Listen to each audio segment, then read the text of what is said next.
श्रीमद् भागवत महापुराण जिनकी पावन सुंदर लीलाओं को हमने श्रवण किया, शांति ही भगवान के परम मंगल में श्री मद् भागवत जो भगवान का साक्षात वांग्मय स्वरूप है। सुखदेव जी महाराज ने भागवत में कहा कि श्रीमद् भागवता ख्योयम प्रत्यक्षा कृष्ण एव ही। बोले भागवत क्या है? बोले भागवत साक्षात भगवान का वांग्मय स्वरूप है। कलयुग में जो वांग्मय स्वरूप भगवान का है वो भागवत ही है।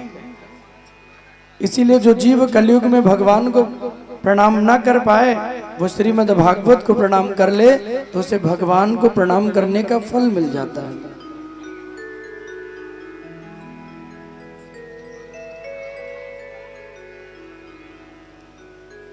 श्रीमद् भागवता ख्योयम प्रत्यक्षा कृष्ण एव ही। भगवान साक्षात आपके बीच में बैठे हुए हैं। और भागवत के पहले ही श्लोक में बहुत सुंदर वर्णन आया। सच्चिदानंद रूपाय विश्योत्पत्त्यादि हेतवे तापत्रय विनाशाय श्री कृष्णाय वयम नुमः। सतचित घन आनंद के जो स्वरूप परमात्मा है उनको सच्चिदानंद कहते हैं। जो सतचित घन आनंद के स्वरूप है। सत माने जो कभी मिटे ना, जो आज भी हैं, जो कल भी थे और जो कल भी रहेंगे, जिनकी सत्ता कभी मिटे ना वो है सत, जो अखंड हो, जो ध्रुव हो। चित्त माने हमारा हृदय। हमारे हृदय में भगवान जितना अज्ञान है अपने ज्ञान के दीपक के द्वारा उन अज्ञान को दूर करें और जीवन में भक्ति रूपी ज्ञान का प्रकाश करें। और आनंद, बोले आनंद भी कई प्रकार का होता है। एक आनंद है, एक परमानंद है और एक ब्रह्मानंद है। आनंद की प्राप्ति तब होती है जब व्यक्ति को कोई चीज मिल जाए, कोई वस्तु खाने का मन है, वस्तु प्राप्त हो गई, हमने उसका आनंद लिया, हमें प्रसन्नता हो गई तो उसको आनंद बोलते हैं। परमानंद क्या है? बोले भगवान की कथा को सुने, इतना आनंद हो जाए किसी और को भी श्रवण कराएं तो वो है परमानंद। जिसे सुनकर हमें भी आनंद आए और उसका वर्णन हम किसी से करें तो उसको भी आनंद आए। और सबसे जो अंतिम है वो है ब्रह्मानंद। और ब्रह्मानंद कब होता है? बोले जिसके जीवन में भगवत प्राप्ति हो जाए, जिसके जीवन में भगवान मिल जाए उसे ब्रह्मानंद की प्राप्ति हो जाती है। दशरथ पुत्र जन्म सुनिकाना अमानहु ब्रह्मानंद समान।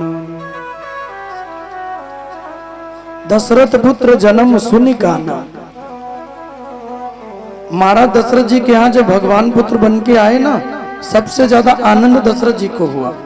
वहां आनंद नहीं, वहां परमानंद नहीं, वहां तो ब्रह्मानंद हो गए। तो जब जीवन में भगवान मिल जाते हैं ना तो ब्रह्मानंद की प्राप्ति हो जाती है। तो सतचित घन आनंद के जो स्वरूप परमात्मा है जिनको सच्चिदानंद भी कहते हैं, जो कभी मिटे ना, जो आज भी हैं, जो कल भी थे और जो कल भी रहेंगे, वो है भगवान। हमारा आपका जीवन कल था, आज है, लेकिन कल रहेंगे इसकी कोई गारंटी नहीं है क्या?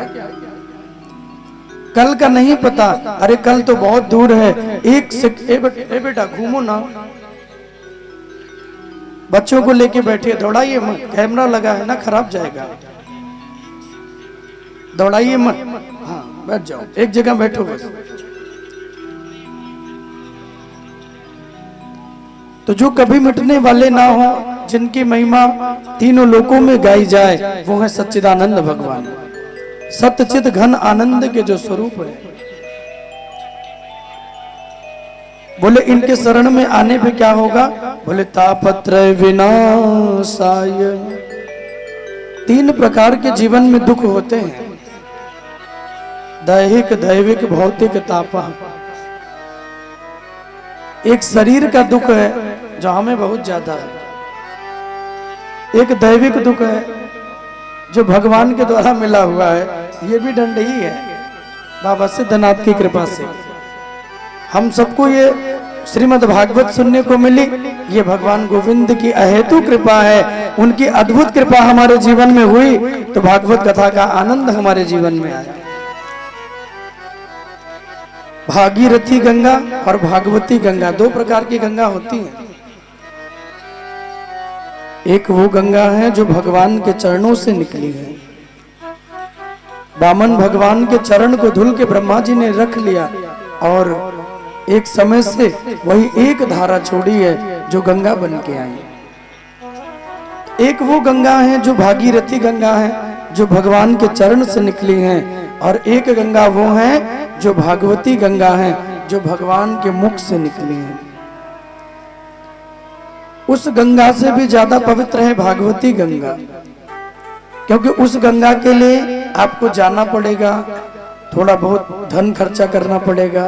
प्रयाग जाएंगे, संगम में जाएंगे, तब गंगा जी मिलेंगे। जमुना जी में जाना हो तो वृंदावन जाना पड़ेगा। लेकिन जो भागवती गंगा है, इसके लिए आपको कहीं नहीं जाना। मन में एक संकल्प बन जाए, हमें भगवान की कथा सुनने को मिल जाए, तो अपने आप भगवान की भागवती गंगा बहती हुई आपके जीवन में चली आती हैं। आपको नहीं जाना पड़ता। आप थोड़ी ना गए वृंदावन हमको बुलाने के लिए, इतने लोग मिलके कि बस का टिकट किए, ट्रेन का टिकट किए, पहुंच गए देव सेवा धाम। बोले महाराज जी चलिए कथा सुना दीजिए। यजमान जी ने निमित्त बनकर, भगवत कृपा उनके मन में, उनके हृदय में संकल्प जगा, तो निमित्त बनकर के उन्होंने याद किया और स्वयं भागवती गंगा आप सबके जीवन में कृपा करने के लिए खुद चल के चली आई। भागवती गंगा अपने जीवन में कृपा करने के लिए स्वयं चली आई। एक वो गंगा जिनके लिए जाना पड़े, और एक ये गंगा है जो स्वयं चल के चली आती हैं, जिनके लिए हमें कहीं जाना नहीं पड़ता। बस भगवान गोविंद जीवन में कृपा कर दें, वो स्वयं चल के आ जाती है। तो इनके शरण में आने पर तीन प्रकार के जो ताप हैं, तापत्रय विनाशाय श्री कृष्णाय वयम नमः। तीन प्रकार के जो जीवन में ताप है ना, वो तीनों प्रकार के ताप दूर हो जाते हैं।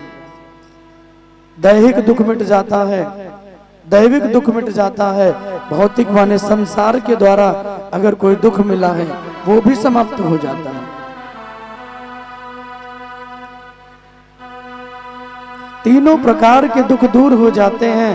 तापत्रय विनाशाय, जो भगवान के शरण में आए। इसलिए वेद व्यास जी ने सबसे पहले श्री राधा जी के चरणों में प्रणाम किया। श्री कृष्णाय वयम नमः। सबसे पहले किशोरी जी के चरणों में प्रणाम किया, क्योंकि वृंदावन में आज भी भगवान बांके बिहारी की सेवा के लिए पूरी दुनिया आती है। सब बांके बिहारी